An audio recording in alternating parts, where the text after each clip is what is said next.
The I think introduction gets yeah, recorded too. I think it's already recording. Yeah, it's the Read AI Oh, that's okay. recording. So it's yes. Oh, but okay. Thanks for being here with us, Jenny, and thanks to everyone for dialing in, calling in. I'm not sure what the right terminology with Zoom is still, but thank you all for being here today. Um, so just a quick intro about Jenny. Jenny, though she lives in Los Angeles, she's coming to us today from Vermont during her week-long leaf peeping adventure after having just been out at New York Climate Week, where her 20 startups have just graduated at the demo day. And as you know from the description of the event, Jenny is currently the director of venture for ClimateTech, which is a nonprofit accelerator focused on supporting deep tech climate startups in the pre-seed and seed stage levels to help them achieve their first customers, pilots, and investments. Jenny is an immigrant, a first generation graduate, holds a BE in economics and an MBA, both from UCLA, and is a two-time founder. But what you may not have known is that Jenny was also in the second ever Terra.do Learning for Action cohort back in 2021. Today, Jenny will share the inflection points in her life that has led her to where she is today and hopes to give you all some tips and usable next steps so that you can make a plan to come over to the climate fight as well. Thank you, Jenny. Over to you. Yeah, thanks for having me today. All right. Well, hello everyone. I'm Jenny Leung. So I have a couple ways that I can do this, and I think we're gonna do 15 minutes of me just talking and then 15 minutes of Q&A. If anyone wants to join by video, I'm totally happy to see more faces. And if that is the case, I'll also be able to do some polling, etc., for people to raise their hands. But if not, that's totally fine too. I know some of us are probably in transit, etc., at the end of the day, such as in Germany. But there is this chronological way that I can tell you about my life, right? Like I was born in Hong Kong. I came to the US when I was 3 years old. I grew up in Northern California. I started working at 16, went to UCLA, and then you can see my work history through LinkedIn. But I think that's something that you can probably find on your own. What I want to share with you are kind of the pivotal moments that transitioned me into the climate fight, and then also the things along the way that created those opportunities that perhaps can be a similar storyline or opportunity for you as well. So I'm going to start off with kind of three pivotal moments in my life that made me kind of who I am today and why I care so much about what I get to do. So the first is as an immigrant, I think there's always been that, I don't want to call it cliche because it's still very runs very true in my veins. It's that American dream, to start your own company one day and build something greater than yourself. And this started when I was little. My dad is a machinist by apprenticeship. So if you think about CNCs, lathes, milling machines, etc., that's what he worked on. And so when we came to America, he, took as many jobs as he could, but he also wanted to start his own shop in the garage. So as we grew up, I was coming home from school and I helped him in the garage with all of these things, and I got to build things with my hands, sheet metal parts with my hands. And I think when I look back today, I realize that's something that I really, really love doing is to build. Whether it's conceptually, figuratively, or actually with physical products. So anybody who ever has like an IKEA furniture and needs help, they tend to call me because I have so much fun doing that. I tell you this because each and every single one of these things kind of uh, has a through line to something else I want to share later. So the second thing that was pivotal in my life is where my climate journey started. So there was a time in my life where I had the opportunity to start a clothing line. And for me, I loved that because I think fashion allows us to portray who we are and is a way that we can kind of show our personality. So for me, I thought it would be really fun to start a clothing line. And at that point in time, my partner had a textile printing and a domestic manufacturing line. So the next step up was a clothing line. And we got to manufacture domestically until we got pretty big PO orders from really big retailers that made me have to go abroad to look for different factories. And as I was on these tours, I remember just how unhappy I was in those settings because I saw the working conditions that these people were in. And then as I learned more about that, I learned more how polluting it was. And back then, this is like 2015, 2014, you know, fast fashion was huge. Forever 21 was huge. I had so many things that were from fast fashion companies, but I didn't think about how polluting it was. It was actually the second most polluting industry after oil, and a lot of people didn't know that. Today, I think more people know it, but back then it was just like, yay, cheap clothes, yay, I get to change my outfit every day.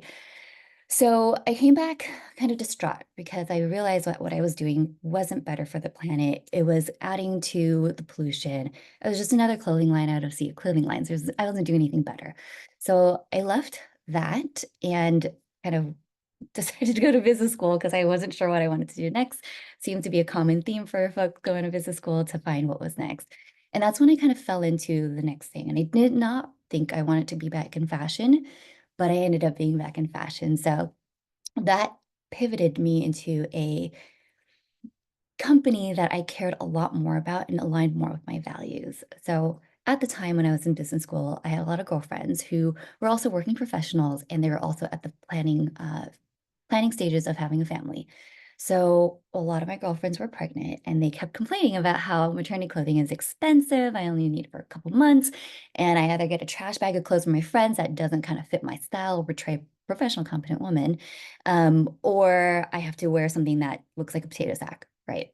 So I was like, wait, why can't you just rent to your maternity clothing? And they said that doesn't exist. So this was totally beginning phases of, Rent the Runway. Men have been renting tuxedos forever, right? And I thought, well, I can start a clothing line that rents maternity wear for working women. And that's what I set out to do. So this kind of made me realize that as I was starting this company, I had so much fun because for me and my personality, I was never one to fit in one swim lane, and obviously to each their own. I really always, even in my corporate career, would want to find other projects to do because I always wanted to learn and do more. So when you start a company, you do everything. So like blessing and a curse, that's just kind of part of the job. But I realized that I loved wearing many hats. I loved kind of putting the pieces of the puzzle together. And as I was in the entrepreneur space, for those who might kind of be in that space, you know that the folks that you get to meet who are also entrepreneurs are kind of like-minded. It's very different from corporate, which I would don't want to stereotype too much, but it's very different because in entrepreneurship, everyone's very collaborative. Everyone wants to help each other fulfill those dreams, right? And so as I got to meet a lot of folks who are also entrepreneurs and help each other out, I realized that I was really good at storytelling and pitching and things like that because I'd pitched a ton for raising funds and also in competitions to try to raise non-dilutive funding. So happy to answer questions about, the startup world after this. But that was like another pivotal moment kind of in my climate journey as to kind of what I realized I liked doing. And in 2019, I sold the company. This was prior to COVID happening. So thank goodness, because nobody was really wearing clothes during COVID, right? So sold it, ended up figuring out what I wanted to figure out what I wanted to do next. And I was really in this niche of um, fashion, sustainable fashion, circular economy, but I knew I wanted to do more, which is a little bit of where Terra.do came in. So Terra had just started, they just finished their first cohort, and I was putting myself in all these communities because I wasn't sure, where to go from here. And one of the communities I joined was Climate Change Makers. They were also very new at that point in time. Now they have hundreds of folks across US and Europe getting political in the name of climate. But there I met Cody Sims, who is now the partner at MCJ, MCJ Collective. And so we worked together really closely, and he ended up referring me to my role at Techstars. But he also was the one who told me about Terra.do. He was in the first cohort. So Terra.do was great because I think I got to learn all the things that were happening out in the climate space. And I know it's evolved a lot since 2021. I can't believe it's in this many years now. But there is an assignment at the end of Terra.do where you are supposed to write kind of a essay about, you looking back 10 years from now and what you've accomplished. And I think that was really useful and something that you can do today. You don't have to go through the course, but the course is amazing still. You can do that today and kind of write as if you're 10 years ago what you accomplished back when. And so this made me really think about what I wanted to kind of put my foot down and say I wanted to be a part of. And I realized, obviously climate was something what the world needs today, but what were my skill sets that allowed for all of this, right? So let me now switch a little bit to this concept that I learned, which as I look back, I realized I was just kind of piecing it together for myself. So there's a concept called ikigai. It is a Japanese concept for a reason of being. There's many books about it, but you can definitely, buy the book on Amazon. It is amazing. But if you look it up, it's here, I'll just type it in, IKIGA. Um, there are Venn diagrams of 4 circles, and in the middle of those 4 circles is your reason for being or, like, what makes you just feel complete, and I feel like I'm there at this point. So, the first circle is doing what you love. The second is doing what you're good at. The third is doing something that the world needs, and the fourth is doing something that you can be paid for. So I think that's perhaps where maybe some of us are here today. So as I look back, right, doing what I love. So I told you about how I loved building things when I was with my dad in the shop, right? So I knew that I looked back and I had always kind of put myself in places where I got to build doing something you're good at. So I am really good at operations, processes, putting the puzzle together, entrepreneurship, and like seeing all of that come together, plus the whole storytelling and pitch aspect. So I was like, maybe I need to be in the startup world. What the world needs, obviously, climate. We're all here today. I'm not preaching to the choir, but what you can be paid for. And I think that's kind of the pivotal question here is as you look through all of these things, what can you actually be paid for? And for me, that personally was figuring out, I wasn't good at one swim lane. So, like, staying in one industry was really hard for me, which also meant when I was looking at climate, I wasn't sure where I wanted to go. So I was looking at roles that actually was very broad, which includes accelerators because accelerators allow you to touch a lot of different companies, a lot of different industries and learn as you go. VC is also a really great one because you, again, are investing in a lot of different companies who are doing a lot of different things. And then some operational roles at funds because, again, you kind of get that overarching view. But again, to each their own, everybody has their own first 3 of what you love, what you're good at, what the world needs, although I guess that for all of us is the same thing here. But when you kind of think about those things, what can you be paid for? Kind of eventually, I think, has led me to where I am today. And I know I'm supposed to only have 15 minutes for this, so I'll wrap this up real quick and start answering questions. But one thing I wanted to share is if you're in this space and the people in this space are super, super nice and super helpful, like entrepreneurship is a level of like collaboration, but then climate entrepreneurs are even more, or just climate people in climate space are even more collaborative. So I would really implore you to talk to as many people as you can. Tell them your story, tell them what you're looking for. Work with people who may be mentors for you to kind of talk through those kind of 4 things I told you about Ikigai, and maybe you'll find something that is the direction of what you like to do. And I will say the last 2 jobs, for example, were from word of mouth. It was from referral. So when I got my job at Techstars, it was through Cody Sims, where he made a referral to the managing director who he used to work with at Yahoo. And then this role that I have now at Venture for ClimateTech was through the previous managing director who worked with me at Techstars. And when I was telling her that I'm looking for something more closely aligned to climate, et cetera, she's like, actually, I'm leaving this role. So that's a little bit of like how all of this happened. So I guess moral of the story is there's some reflection and inflection points in your life that you could look at, but also please share with the world, what you're trying to do, what you're looking for, because everyone here is fighting the same fight. And I think all hands on deck is going to be the best use of, our ability to solve this climate crisis. So please, like, just keep sharing it out. And I'm sure somewhere down that road, you're going to be able to find someone that can help you move in that direction that you want. And I will be the first to say I'm happy to be that resource for you as well. So if you ever want to chat, find me on LinkedIn and we can find some time together. But I will end it there. Hopefully that was a little helpful. I didn't want to go completely chronological and jumped around a little bit, but hopefully that storyline was more practical than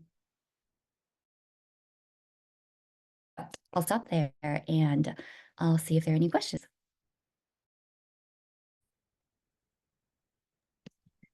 There's one question in the chat, Jenny. What were the biggest mistakes you made I'm in very going comfortable in with forward? silence. This is what we do a lot in our cohort. 10 uncomfortable seconds. Sorry, I don't know if your video's frozen, Jenny. I don't know if that's just me or if everyone else is seeing that too. There's, Right. Um, what okay, were here? we're back. Oh, did I lose? I said internet unstable. Yeah, we had a power outage last night. So I was like, oh no, what if it's still gone by this morning? But we're okay. We're Um, okay. let's see, what were the biggest mistakes you made in going forward? Interesting question. Um, okay. I think so. I'm a millennial, so maybe that'll give you a little concept here. Because I think like looking at my parents who stayed at jobs for like 10, 20 years, and then looking at, the generation younger than me is hopping around every 6 months, et cetera. And as a millennial, we're kind of like in between. And I think that was always hard for me because I think sometimes I stayed at a role for too long, when my efforts and my time should have been spent somewhere that was more useful for this world. Um, I hope that makes sense in a sort of way because I think there's obviously security is huge, right? Not everyone has, you know, lots of money that they came from, et cetera. And as an immigrant, we definitely didn't. So I think security was huge for me.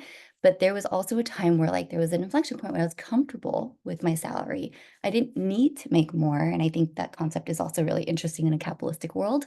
But I stayed for the comfort of it as opposed to challenging myself to jump somewhere else to do more and do something that mattered more. So I hope that isn't too vague of a thing. And I know it can be scary to kind of go into a field that might be new to you. I mean, climate is huge. There's so many verticals that you can go, and there's a whole learning curve to it. But I think looking back, I am so much happier now that I did that as opposed to going and just being comfortable with where I'm at, because I think there's so much more potential here that we can do with what we can provide in this world. I'm wondering if there's any other big mistakes that I made. If you have any more pointed questions about mistakes, I'm happy to dive into that a little bit, but maybe it's like a part of my brain I like to shut off and think, no, no mistakes were made. What is the best way to build a network within venture if one doesn't have a traditional VC background? Okay, that's a good question. There are so many, okay, many opportunities here. So one, there are so many of these organizations that have scouting roles that exist. So they're kind of, I wouldn't call them intern roles, but they are here to help people get into VC from those who don't traditionally have it. I need to look them up. I don't have them at the top of my brain, but if you Google them, scouting for VC, early VC opportunities, things like that, people do cohorts of these fellowships every year, or et cetera. So there's that option. Lots of accelerators do hire associates for kind of, the duration of the program. And in that time, you can definitely network your butt off and try to find something there. I know Techstars has a lot of associate programs. A lot of other entities also just kind of do kind of contractor work for the time being. Mine doesn't. Mine actually pays people full-time roles, so may not be an option at this point in time. Um, the other thing is if you can find, a VC who is more of a mentor, you may have the opportunity to shadow, to sit in on some of those conversations, et cetera, just to get your feet wet, to see if you even like it. You may not think that you may think it's something for you, but I also would implore you to explore the roles and like sit in those rooms and see if that's something that you want to do. So hopefully that helps you. If you have the time and the interest, I might also say work with a startup because when you work in a startup, you have that firsthand experience and the empathy of seeing how this actually works. And then as a VC, you are much better at being able to support these companies. So that's another option there. Let me know if that was sufficient. I'm happy to come back to that. All right, how important do you think a scientific understanding is for climate investing? I'm interested in the blue economy, which can be more focused on ocean science. Um, it is quite important, though you don't have to do it, but it says my internet connection is unstable. Am I back? Okay. Yes. It is, it's quite important, depending on how specific your fund is in terms of what you're investing in, but no one does it alone. So in the VC world, everybody talks to everybody, which is kind of scary to think about, especially if you're an entrepreneur, because you're like, oh, they already know about me for better or for worse, right? But people use other people's expertise to say, hey, what do you think about this company? Hey, we have someone who's doing this specific science. Do you know somebody who's an expert in this field to help me decide on a tech evaluation perspective whether this is actually a sound technology? So no one does it alone, and no one is expected to be an expert in it. You are expected, though, to have a network and to have people around you that can help you make that decision. So it's a little bit of yes and no, but a lot of it, again, no one does it alone. Everyone talks to everybody. So if you have connections with professors in this space or experts in this space, I think really continue building those relationships if this is what you want to get into. Okay. I founded, ran a software company, and am now trying to figure out how I fit in the climate fight. The climate against fight against climate change. I'm sorry.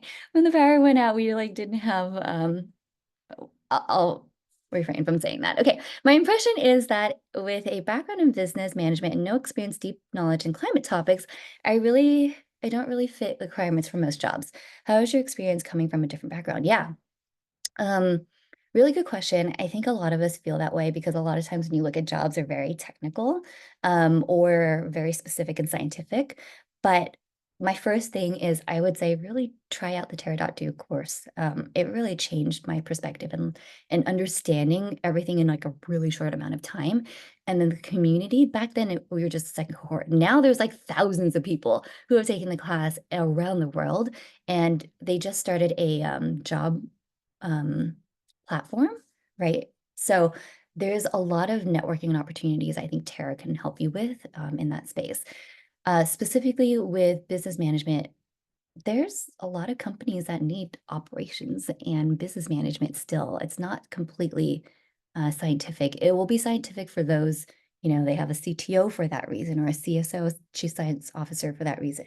But every company still needs the business person of it. So take a look at Terra.do's hiring platform. Um, a lot of funds have their own websites for jobs as well because they have portfolio companies that need to hire. So like My Climate Journey has lots of jobs as well. There is, oh my gosh, I'm like blanking on names. Lots of Work on Climate is another place you can look. There's tons of newsletters out there now as well that like just spit jobs at you. So there's lots of roles in platform, lots of roles in operations and business related as well. So for me, I really use those skills. And as kind of a director here at Venture for Climate Tech, all of that business related skills is kind of what we provide. Like Adina Power Nate is on this call. He's in my last cohort, and like we provide all the types of experience that we have in our background to help these companies. So I wouldn't shy away from thinking that I have this, how does it fit? Because it will fit. Okay, I'm gonna keep going just for the sake of time. Curious to know more about your passion for fashion. Are you focusing on that in your recent role or went broader across industries or moved into climate? Any advice to those with a passion for a specific industry? Um, Yes. So I have somewhat moved away from fashion. I still mentor some folks who are in this space, although it has changed a lot. And there was at least one company in our current cohort who is an NREL spinoff. They have figured out a way to um, recycle blended textiles, which is all of our clothes. If you look at your clothes today, this is a certain fabric. I have a buckle at the bottom of this thing. Like everyone's clothes are different, and it's really hard to recycle blended material, and that's why it's never been done. But they have been able to figure out how to do that with air. So I get to, have these sorry, it says internet's unstable again. But I get to support these companies in a different way now, a lot more in the technical and deep tech side of the house, as opposed to like a fashion line in and of itself, right? So yes, I'm much broader now. Deep tech is kind of the space. Venture for Climate Tech really kind of looks at the built environment, transportation, battery storage, and decarbonizing industries like steel and concrete, et cetera. So yes, I've, you know, gone a lot broader since I've moved into this industry. For those who are specific, like if you want to be in specific one industry, okay. So let me see. I think Crunchbase might have this optionality, though I'm not sure, where you can filter by company, but that's if you want to work with like a startup. That's actually if you have that mentality. But for those who are really specific in industries, there are so many conferences that happen throughout the year in specific industries. Like the most specific thing that you can ever think, like it actually exists, which is like really awesome, but you have to look for them, right? So if you're interested in fashion, there are climate related fashion opportunities and conferences out there. Um, However, I will say there are things like magic and coterie, which is like the normal where buyers go and meet retailers. That's probably not going to be the space for you. But if you look up climate fashion or climate decarbonization, there's so many things happening out there. And that's where you want to be because those are your people. That's who you want to start networking with. And for those who end up getting kind of like the list beforehand, find these people on LinkedIn, do your research, reach out to them and say, hey, I know you're going to this conference. I'd love to meet up with you. And not just like I don't, maybe this is not the proper term, but like, don't just willy-nilly go into this conference without like a plan. Do all the pre-work because I think that'll make the most of your time, which is something that we do whenever we go to conferences. Like there's a plan for why we're there and who we're meeting. Okay. What in climate tech brings you the most joy or hope right now? Oh man, that's a really good question. Um, I'm So this might be biased because I'm in an accelerator because I can't choose. So um it there's so much in so many spaces. And there's some that, may have passed their time, and there's some that's like on the brink of like new innovation. It is really hard to say. I am really happy with all the 20 companies that have come through this last program in terms of what they're doing and what industries that they're on. But and I guess if you are so interested, look at the cohorts of all of these kind of accelerator programs like the Elemental Accelerator, Greentown Labs, Third Derivative. They're investing in, certain companies and certain types of companies. And if you see a trend of, that, and My Climate Journey is also another one, MCJ Collective. So like if you see kind of a trend there, that might be where the world's going. I mean, I think fusion is super cool, but it is super hard. So I'm not sure that anyone has really cracked the code there, but if that gets cracked, it will be huge. Okay, I think I'm at time, so I want to be respectful of that. Is there anything else that I need to do to wrap this up? No, and I also thought that was such a good question to end this session with. Um, so thank you to whoever asked that. And thank you, Jenny, for being here. Thanks, Yeah, everyone, for dialing in. You will also get a copy of the recording if you want to go back and revisit some of the things that Jenny said. And if you need anything, feel free to reach out on the Terra.2 site. There's a whole lot of community ambassadors like me who are willing to help out. So great. to see you there. Awesome. Thanks all. And I hope to see you at some point in our futures. All right. Take care. Absolutely. Thank you. Bye.